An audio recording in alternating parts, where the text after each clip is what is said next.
పూరా లోకల్. దేశవ్యాప్తంగా చర్చనీయాంశంగా మారిన వక్ఫ్ చట్ట సవరణ బిల్లు ఈ పార్లమెంటు సమావేశాల్లోనే ప్రవేశపెట్టనున్నారు.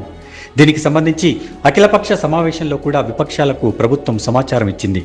ఇప్పటికే జాయింట్ పార్లమెంటరీ కమిటీ ఈ బిల్లుకు ఆమోదం తెలిపింది. విపక్షాలు 44 సవరణలు ప్రతిపాదించగా కమిటీ 14 సవరణలకు ఆమోదం తెలిపింది. దీనిపై నివేదికను లోక్సభ స్పీకర్ కూడా అందజేసింది. ఇక సభలో ప్రవేశపెట్టడమే మిగిలి ఉంది.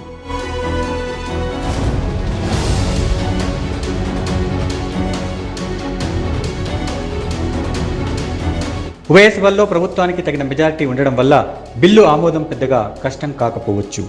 అయితే ఈ చట్ట సవరణ బిల్లుపై చాలా కాలంగా చర్చ జరుగుతోంది. ముస్లిం సంఘాలు పెద్ద ఎత్తున వ్యతిరేకిస్తున్నాయి.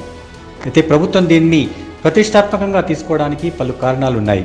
వక్ఫ్ ఆస్తులు మతపరమైన లేదా ధార్మిక ప్రయోజనాల కోసం ముస్లింలు విరాళంగా ఇచ్చిన భూములు. దేశవ్యాప్తంగా దాదాపు 9 లక్షల వరకు వక్ఫ్ ఆస్తులున్నాయి. దాదాపు 10 లక్షల ఎకరాల భూమి ఉంటుందని అంచనా. వీటి విలువ 1.20 లక్షల కోట్ల వరకు ఉండొచ్చని భావిస్తున్నారు. వీటిని నిర్వహించే విధానాలను మార్చేందుకే ఈ ప్రతిపాదిత చట్టాన్ని తీసుకొస్తున్నామని ప్రభుత్వం చెబుతోంది. ఈ మార్పులు మరింత జవాబుదారీతనం తెస్తాయని అంటోంది. అయితే ఈ ఆస్తుల్లో చాలా వరకు ప్రభుత్వం స్వాధీనంలోకి వెళ్తాయన్నదే ముస్లింల ఆందోళన. మజ్లిస్ అధినేత ఓవైసీ అయితే ఈ చట్టం వస్తే మసీదులు కూడా మిగలవని అంటున్నారు.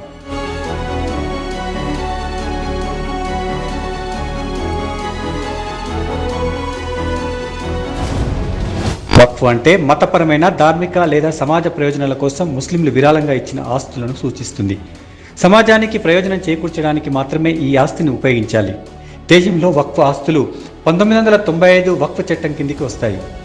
వక్ఫ్ ఆస్తులను రక్షించడానికి ఉద్దేశించిన ప్రయోజనాల కోసం ఉపయోగిస్తున్నారని నిర్ధారించడానికి ఈ చట్టాన్ని రూపొందించారు.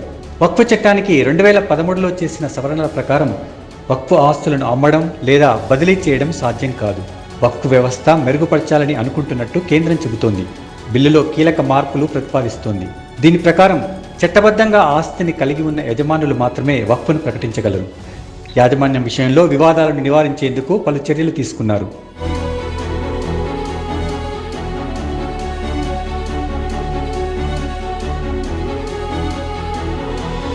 వక్ఫ్ బోర్డులకు ప్రభుత్వానికి మధ్య ఉన్న భూ వివాదాలను ఇకపై వక్ఫ్ ట్రిబ్యునల్స్కు బదులుగా జిల్లా కలెక్టర్లు పరిష్కరిస్తారు.